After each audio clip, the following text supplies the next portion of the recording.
Emeka first met Uloma at a friend's wedding. She was stunning with the kind of beauty that made heads turn wherever she went.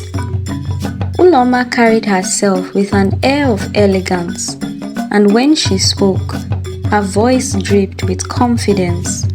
For Emeka, it was love at first sight. At the time, Emeka was a thriving businessman, running a logistics company.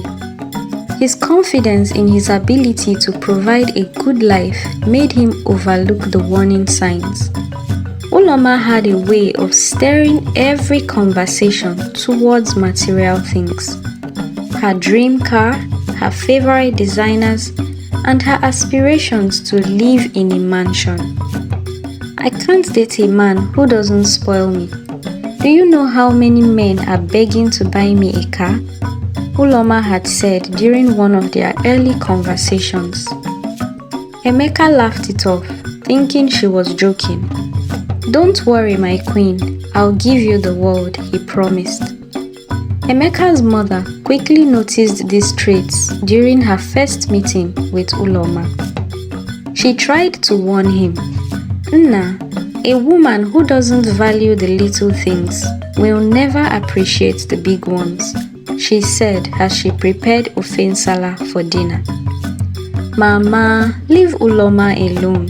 She's the love of my life.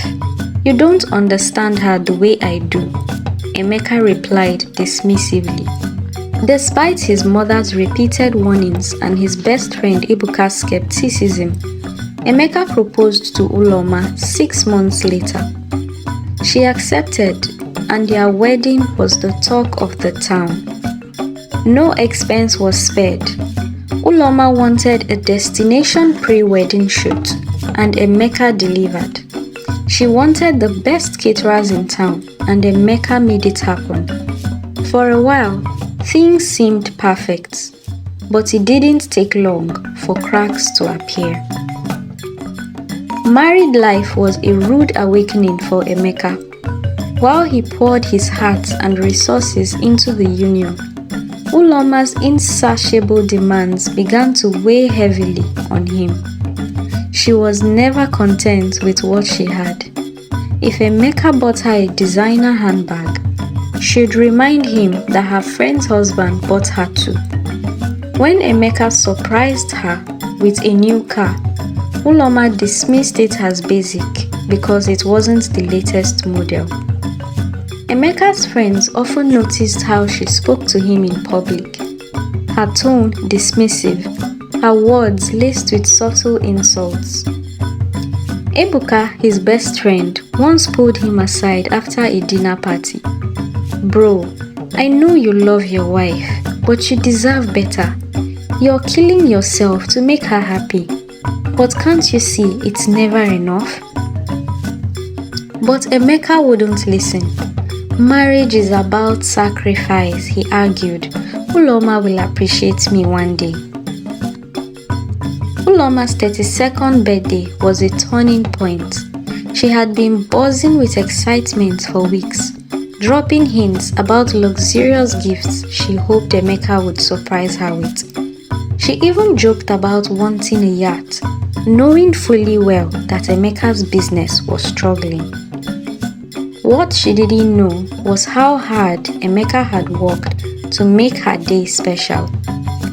Despite being in debt, he stretched his finances to buy her a designer bag and a gold-plated wristwatch. He planned a small dinner with close friends and family to celebrate her. When the moment came, Uloma tore open the gift boxes with a wide smile that quickly turned into a frown. "Is this it?" she asked, holding up the watch like it was a cheap trinket. "Do you like it?" Emeka asked, his voice filled with hope. "Are you joking?" she snapped. "Is this really what you got me for my birthday? Look at what Anita's husband did for her last week. He flew her to Dubai and bought her a Range Rover, and this is all you could manage?" The room fell silent. Emeka's heart sank as he looked at his wife. Uloma, he said quietly, I am doing my best. Things are tight now, but I still wanted to make you happy. Her response was like a dagger to his chest. If this is your best, then maybe I should find someone who can do better. The cracks in their marriage deepened after that night, as Emeka's business continued to decline. Uloma became more distant. She spent more time outside the house, often returning late, dressed in expensive outfits Emeka knew he hadn't bought for her. It started with subtle hints, new jewelry, luxury perfumes, and handbags that she claimed were gifts from friends. Emeka grew suspicious, but he chose to ignore it, convincing himself that Uloma wouldn't stoop so low. One evening, while sorting through their shared wardrobe, he found a receipt for a 5-star hotel stay under her name. Confronting her, he asked, Uloma, where is this coming from? She didn't bother lying. You expect me to stay in this marriage and suffer with you? Look at Anita's life. Do you think she'd settle for less? Uloma, Emeka said, his voice trembling. We're supposed to be partners. You're my wife. I've given you everything. And it is not enough, Uloma sneered. Emeka, I can't live like this. If you can't provide for me, there are men who can.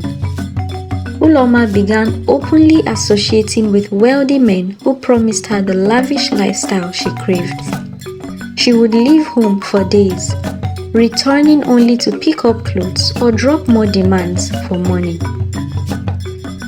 Her affairs weren't just physical, they were a declaration of her contempt for Emeka and everything he represented. Her actions broke Emeka's spirit. He stopped trying to win her back, focusing instead on keeping his business afloat. But when he started experiencing unexplained health issues, his world collapsed once again. A doctor's visit confirmed his worst fear. He had contracted a deadly disease. The only possible source was Uloma. When he confronted her, she didn't deny it. Instead, she packed her things to leave. Emeka stood frozen, his heart racing as he stared at the scene unfolding before him. His wife, Uloma, the woman he had fought the world to marry, had given him a deadly disease and now stood in the living room with a packed suitcase. No remorse, no apologies. Even in that moment, all she could say was, you couldn't give me the life I deserved, and I can't remain in a marriage that doesn't serve me, so don't blame me. Eventually, Emeka served Uloma divorce papers, which she didn't hesitate to sign. To her, it was goodbye to 2 years of misery, but to Emeka, it was goodbye to 2 years of wasted effort. Alone and broken, Emeka reflected on the poor choices that led him to this point. He thought about his mother's warning, his best friend's advice, and all the signs he had ignored. He regretted sacrificing his happiness and well-being for a woman who never appreciated him. Meanwhile, Uloma's lifestyle finally caught up with her. The wealthy men she ran to eventually abandoned her, and the disease she contracted left her battling serious health issues. Friends who once envied her glamorous life now pitied her, while Emeka focused on rebuilding his life, determined to learn from his mistakes. Lessons from this story. Love is not enough. While love is important, it must be accompanied by mutual respect, appreciation, and shared values. Heed wise counsel. The advice of loved ones, especially those with your best interest at heart, should not be ignored. Gratitude matters. A person who doesn't appreciate the little will never appreciate much. Materialism destroys relationships. A relationship built on superficial desires will crumble when challenges arise. Never you ignore red flags. If a person shows you who they are, you better believe them. Finally, define your values and priorities. When a man's values and priorities are clearly defined, he will recognize the kind of woman who aligns with his vision and can build a stable, fulfilling life with him. Choosing a life partner requires more than emotions. It demands wisdom, discernment, and a deep understanding of what truly matters in the long run. Thank you for watching. We hope you enjoyed this story and you learned a thing or two. Please like and share this video with friends and family.